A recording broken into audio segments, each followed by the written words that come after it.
Lôda aloha Zanagasikara, ilasa vaovao tsara aminareo zahako. Mba efa nampiasa le eny ambony seza ve nareo e? Mba hampioena am'le eny ambony seza am'zay hoa, izany hoe indri zany calpuscule mipetraka somary mitingitingina manokatra fe ery ambony seza. De raha misahinany avy eo ataony, zany hoe mandohalika manantona am'lelaka ny tapory.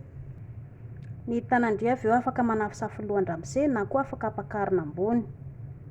Mba mifidianina reo roa am'le karazana chaîne kilalao regny fa tsara ihany koa hoe hamatorana tany na hanaovana raosin-jambo.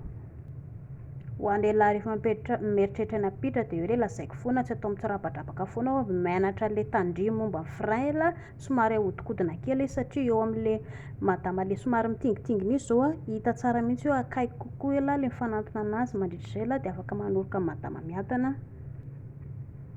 Ny molotra, ny tenda sy ny manodidina rehetrarehetra eto ambany tenda rehetrarehetra eny. Afaka somary midina tsimoramora kokoa ela zao raha ohatra ka hoe le mampiditra de midina eto amin'ny vatan'olona anankiroa eto, zay koa tsara. De ny atoroko foana hoe tsy mila mietraketraka be ela fa somary ny molotra rehefa mitsetsitra somary atao mitsetsitra atao ohatran'izay le izy. Ho an'ny calpuscule de atoroy an-dramose hoe aiza ny tindry, atao mafy sa atao moramora. Tsy mijaridina fotsiny ohatran'ny vatan'akondro ao. Avy eo indray lasa maina de indrindray avy eo mampalahelo.